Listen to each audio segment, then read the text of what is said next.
बाजार में अपनी सबसे पहली कार लाने के पूरे 40 सालों के बाद मारुति बाजार में लाई है अपनी पहली इलेक्ट्रिक कार। ये है बिल्कुल नई ई विटारा और ये कंपनी के इलेक्ट्रिक कार्स के सिलसिले को शुरू कर रही है। आज आपको इस वीडियो में दिखाने वाले हैं इस कार के बारे में सब कुछ, कैसे हैं फीचर्स, कितनी लंबी है रेंज और कैसी है सेफ्टी इस नई इलेक्ट्रिक एसयूवी में।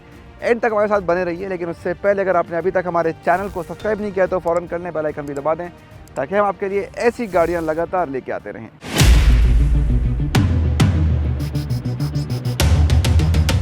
ये देख रहे हैं आप, आपने पहले भी ईवीज में देखा है, इसमें एक्टिव एयर फ्लैप्स हैं। तो ये जब कार बंद हो जाती है तो ये भी बंद हो जाते हैं, जब कार चलती है तो ये खुल जाते हैं बेटर एयर फ्लो के लिए, और ये डायनामिक्स में भी हेल्प करते हैं, ज़्यादा बेहतर तरीके से कार चलती है। ईवीज़ में ये खास बात होती है क्योंकि यहाँ कोई ग्रिल नहीं होती है, ये पूरा बंद होता है, तो लुक भी थोड़ा प्रीमियम मिलता है आपको कार के अंदर। खास बात है इसकी डीआरएस जो शेप है ये काफ़ी यूनिक है। इस कार में मैट्रिक्स हेडलैम्प्स हैं और पीछे भी आपको split matrix LED tail lamps ही मिलेंगी, तो सेटअप थोड़ा प्रीमियम लगता है।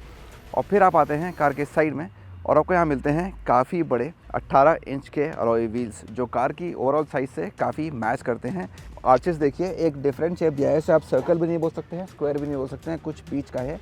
ये गैप भी काफ़ी अच्छा है, थोड़ा कम हो सकता था। तो कुल मिला के क्लैडिंग के साथ गाड़ी काफ़ी अच्छी लगती है। करीब 4.25 मीटर की लेंथ है, जो सेगमेंट में हमने बाकी कार्स में भी देखा है, लेकिन व्हील बेस काफ़ी अच्छा है, ऑलमोस्ट 2700 मिलीमीटर्स का।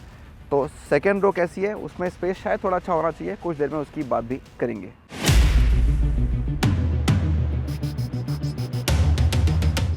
कैबिन में कंपनी ने थोड़ा स्पोर्टी एहसास देने की कोशिश करी है। एक ब्लैक और ब्राउन का कॉम्बिनेशन है इस कार के अंदर और थोड़ा यूनिक है क्योंकि आपको थोड़ा फैब्रिक मिलता है, थोड़ा लेदरेट मिलता है सीट्स पे, जो आपने नॉर्मली कार्स में नहीं देखा है।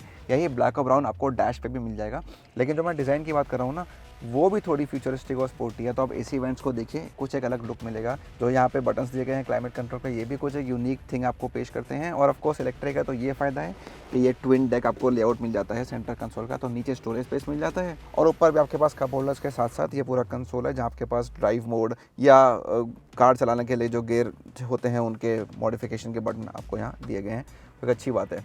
हाईलाइट क्या है? हाईलाइट ये 2 स्क्रीन्स आपके सामने जो लगी हुई हैं, दोनों 10 इंच की हैं, क्लस्टर भी है और इंफोटेनमेंट सिस्टम भी है, और इसमें आपको बहुत सारे फीचर्स मिल जाते हैं। एक यूनिट का पार्ट है, लेकिन थोड़ा सा अटपटा लुक है क्योंकि एक स्क्रीन थोड़ी नीचे है और एक स्क्रीन थोड़ी ऊपर है, तो शायद और थोड़ी बेहतर तरीके से इसको कंपनी यहाँ पे इंटीग्रेट कर सकती थी।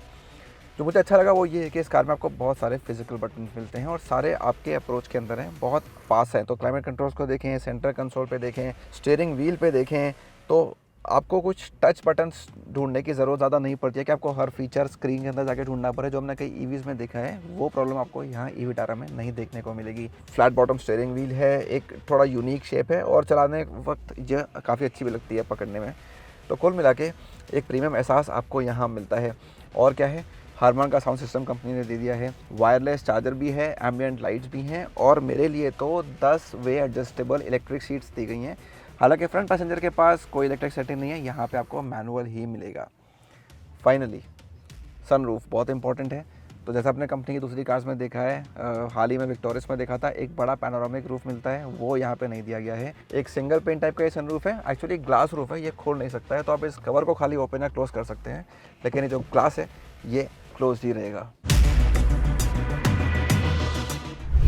कुछ इस तरह का स्पेस आपको मिलता है ई विटारा की सेकंड रो में। मेरी हाइट 6 फुट है और देखिए मुझे कितना यहाँ नी रूम लेग रूम मिल रहा है, ये बिल्कुल भी बुरा नहीं है। जो फ्रंट सीट है वो मेरे ड्राइविंग के लिए एडजस्टेड है और इस तरह का मुझे यहाँ नी रूम मिल रहा है। फ्लैट बॉटम है तो यहाँ 3 लोग आराम से बैठ सकते हैं, वो एक अच्छी बात है। हालांकि यहाँ पे थोड़ी सी जगह एसी वेंट्स और चार्जिंग पोर्ट्स का जो कंसोल है वो ले लेता है। सीट्स की बात करते हैं, अच्छी बात यह है कि आपको तीनों सीट्स के साथ एडजस्टेबल हेडरेस्ट मिल जाता है, और ये जो सीट है बीच में से गिर के आपको यहाँ कप होल्डर्स का ऑप्शन भी दे देती है आर्मरेस्ट के साथ, और यहीं से आप बोर्ड को एक्सेस भी कर सकते हैं। सामान को चाहिए तो यहीं से आप उसको निकाल सकते हैं, गाड़ी से उतर के जाने की ज़रूरत आपको नहीं पड़ेगी।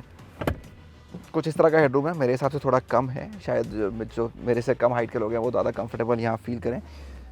लेकिन बढ़िया बात एक और है, वो ये कि प्रैक्टिकलिटी कंपनी ने आपको अच्छी दे दी है। तो ये जो सीट है ना आपकी, इसको आप आगे पीछे स्लाइड भी कर सकते हैं, ये एक अच्छी बात है। यहाँ से ये रिक्लाइन भी हो जाती है, तो आप जिस लेवल पर चाहें इसको ला के रोक सकते हैं। अगर आपको ज़्यादा सामान फिट करना है तो यहाँ आके रुक जाएगी, और ऑफ कोर्स ये इसका लास्ट सेटिंग है। तो एक मिक्स बैग है, लेकिन मोर पॉजिटिव देन नेगेटिव जो सेकेंड रो है ई विटारा की। तो कितना है बूट स्पेस इस इलेक्ट्रिक कार में, आइए जल्दी से जानते हैं। इलेक्ट्रिक टेलगेट आपको यहाँ नहीं मिलेगा, मैनुअली मिलेगा। उसके बाद आपको करीब 300 लीटर का बूट स्पेस मिलता है। तो सामान देख लीजिए कितना रखा है यहाँ पे। 2 ट्रॉली बैग्स रखे हैं, एक बैकपैक रखा है, एक और छोटा हैंड बैग रखा है। छोटा मोटा सामान और फिट आ जाएगा। लेकिन क्योंकि मैंने आपको बताया था कि सेकंड रो की सीट्स को आप स्लाइड और रिक्लाइन कर सकते हैं, तो उसका इस्तेमाल करके आप इसके बूट स्पेस को बढ़ा सकते हैं। 40-20-40 का स्प्लिट भी है, तो वही फ़ायदा है। एक सीट को फोल्ड कर लीजिए, 2 सीट को फोल्ड कर लीजिए और ज़्यादा सामान आपकी गाड़ी में फिट हो जाएगा।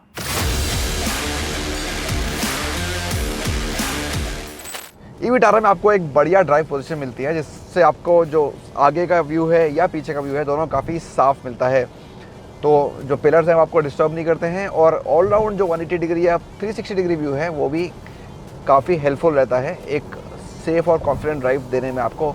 ऑफकोर्स इसमें आपको 360 व्यू कैमरा भी मिल जाता है और वो भी कई सिचुएशंस में आपके काम आता है। इलेक्ट्रिक सेटिंग्स के साथ आप एक परफेक्ट ड्राइव पोजीशन पा सकते हैं इस कार में। 2 बैटरी पैक ऑप्शन आपको मारुति इस कार के साथ दे रही है, 49 किलोवाट आवर और 61 किलोवाट आवर। जो हम चला रहे हैं वो ज़्यादा बड़ी बैटरी वाला टॉप वेरिएंट है सारे फीचर्स के साथ। और इसमें जो कंपनी का दावा है वो ये है कि आपको मिलती है करीब 543 किलोमीटर की रेंज।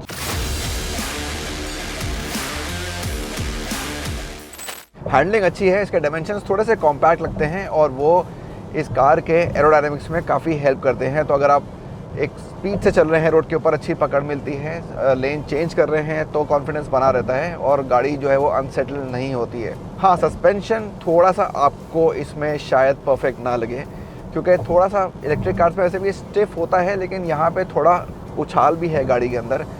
तो अभी फ़िलहाल ज़्यादा लोग नहीं है गाड़ी में, हम 2 ही लोग बैठे हैं। शायद जब 4-5 लोग बैठे हों तो थोड़ा मामला और बेटर हो जाए। लेकिन इस चीज़ पे मारुति थोड़ा और वर्क कर सकती है आपको एक बेटर सस्पेंशन देने में, जो हर तरह की सड़क पे आपको एक अच्छा एक्सपीरियंस दे सके।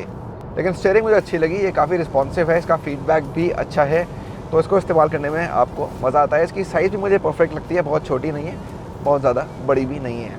रेंज का आपको आइडिया मैं दे देता हूँ। तो जब हमने अपनी ड्राइव शुरू करी थी तो इसकी रेंज ये दिखा रहा था करीब 470 किलोमीटर 98% बैटरी के साथ।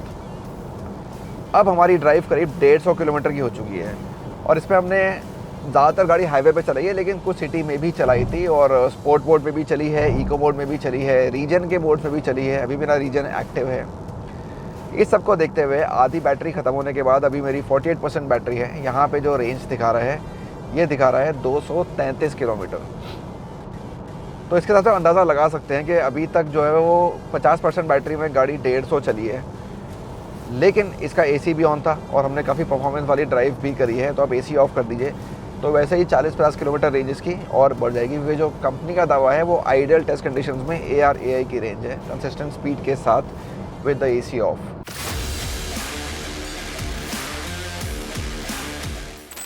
मारुति की कार्स दिन ब दिन और सेफ़ होती जा रही हैं। हमने पिछले 1 साल में देखा है कि नई कार्स को बढ़िया सेफ्टी रेटिंग मिल रही है। ई-विटारा भी उससे अलग नहीं है, एक सेफ़ कार है। सबसे बढ़िया बात है इसमें आपको 7 एयरबैग्स मिलते हैं।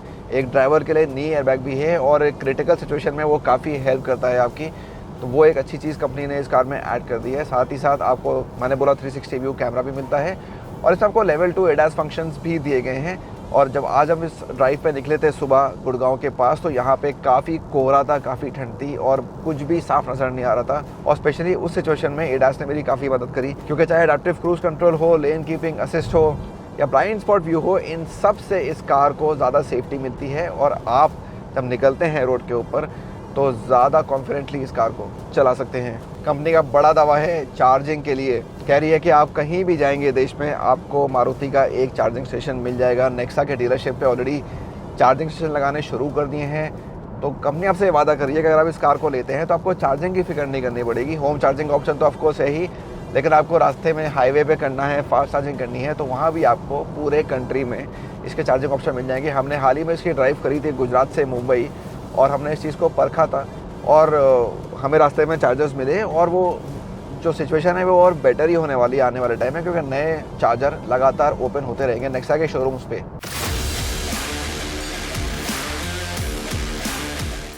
इलेक्ट्रिक कारों की दुनिया में मारुति का पहला कदम है, वाकई में काबिले तारीफ़ है। इसमें कई सारे फीचर्स कंपनी ने से दिए हैं जो आपको पसंद आने वाले हैं और रेंज भी ऐसी है कि आपको परेशान नहीं करेगी।